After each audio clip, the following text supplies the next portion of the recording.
Hey, what's up, everybody? Welcome to the show. Yet another episode of Crushing Fantasy Football. I am Bryce Lockridge, your host of the show. All right, guys, today I have a list here of buy low trade targets for you. Now, it is Thanksgiving week, right? So we got a lot of football this week. We got Monday Night Football tonight. We got a full day of games on Thursday. I'm super pumped. I know you guys are as well. So, look, fantasy trade deadlines are coming up. Fantasy playoffs are coming up. So I got a list here of players that you need to get in the trade market while you still have the chance. So I'm going to start right here with the first player on my list, and that's Stefon Diggs.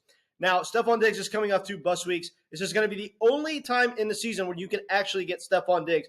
Now, it's still going to be kind of hard to get him, so you're going to have to give up a little bit off your roster to actually get Stefon Diggs. But, the dude has a relatively soft fantasy playoff schedule, or at least, a favorable fantasy playoff schedule as far as the game script in these games. I mean, he plays the Cowboys, he plays at LA Chargers, New England Patriots, and at Miami. There's some potential shootout games in here, meaning high-scoring games in the final month of the season for Stefon Diggs. This is very good. I think he can help you win a fantasy championship.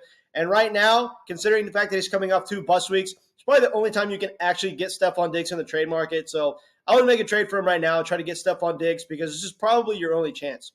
Next player on my list is going to be Travis Etienne. Travis Etienne plays Baltimore, at Tampa Bay, Carolina, and at Tennessee in the final 4 games of the season when you're in the fantasy playoffs.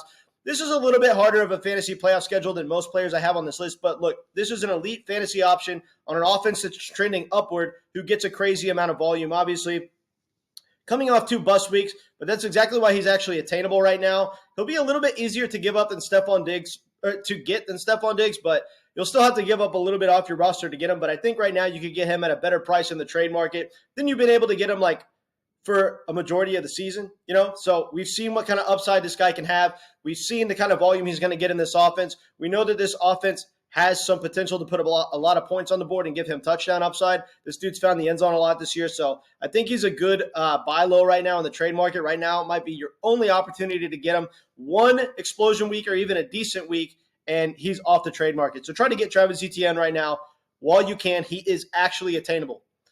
Next player on my list is going to be Amari Cooper. Now, this one's going to be a little bit tricky because, he's a big-time wild card because, obviously, Deshaun Watson's out for the season. We got Dorian Thompson-Robinson playing quarterback. But you look at the fantasy playoff schedule, and this is the main reason why I included him on this list.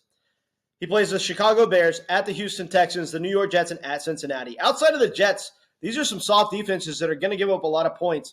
And these games have potential to I don't really want to say be shootouts because the Browns have such a good defense, but the teams that he's playing against in the fantasy playoffs give up a lot of yardage against the pass. So even with Dorian Thompson-Robinson playing quarterback, I think Amari Cooper can have some big games. And right now, people are selling Amari Cooper for scraps. This is a dude who is very attainable in the trade market because people are panic selling him because they don't trust him to get any kind of production without Deshaun Watson. And while I think this is a possibility, I still think it's possible that Amari Cooper is still very good for the rest of the season. He's got that soft fantasy playoff schedule. He's shown throughout the majority of his career to be pretty much quarterback proof. No matter who's slinging him the rock, he's able to produce. He's going to get 10-plus targets in most games. He had 8 targets this past game, so the volume's still going to be there. I still like Amari Cooper in the right matchups. If you get this guy on your team, you've got to understand what you're getting. It's probably a guy that you're not going to play every single week. You've got to use him to exploit bad defenses. Against bad defenses, he's still probably going to go off and give you good fantasy production. And considering the fact that you can get him for absolutely nothing in the trade market right now, given the inherent weekly ceiling that he still has because he's Amari Cooper, I would try to trade for this guy right now. You don't have to give up that much to get him, and you're getting a guy that can give you some massive performances in the fantasy playoffs. Next player on my list is going to be Josh Jacobs. Now, this is a guy who ends the season with the LA Chargers, at Kansas City, at Indianapolis, and versus the Broncos. So, yeah, this dude is relatively attainable right now. He's going to be a lot harder to get than Amari Cooper, that's for sure. But this dude is coming off a bus week. And with Josh Jacobs, you know what you're getting, right? He's going to be a guy that really probably won't give you very good yards per carry efficiency. The yards per carry efficiency has been terrible this year. But he's one of the few running backs that just handle all the work in their backfield. Going into this past game, he was the leading, player in rushing attempts, right, in the entire NFL. So as far as rushing attempts, off the top of my head, even after this game where his rushing attempts were down a little bit, he's still leading the NFL in overall rushes. So the volume is there, right? He's getting insane volume ever since the offensive coordinator change. 26 carries in the first game with the new OC, 27 carries in the next game. So they're intent on feeding Josh Jacobs. They just had to abandon the run early in this past game because the Miami Dolphins were, scoring points right out of the gate. And I figured that might happen. That's why I really wasn't as big on Josh Jacobs this past week as a lot of other people were. But, based on his fantasy playoff schedule, he can definitely exploit some of those defenses. And right now, coming off a bus week, he's actually attainable. He's one of the few running backs in today's NFL that actually gets true workhorse volume. That's very rare in today's NFL with all these split backfields. So given the inherent upside because of the talent level and because of the volume that he's getting, I think he's a very good buy low right now. Try to get this guy while you can. Next and final player on my list is going to be Taysom Hill. Now, Taysom Hill is a guy who is now seeing probably more targets than he ever has in his career.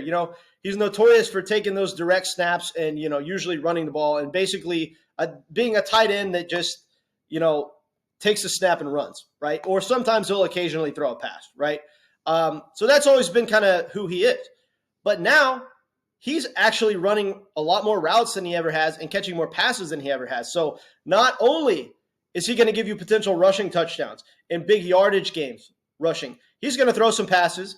He has the ability to throw some touchdown passes like we've seen earlier this season, and he's actually running routes and catching passes as a tight end.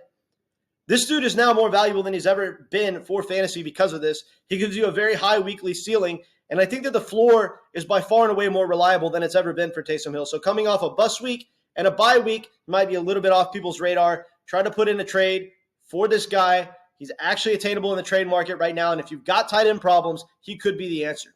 All right, guys, appreciate you tuning into the video. Catch you later.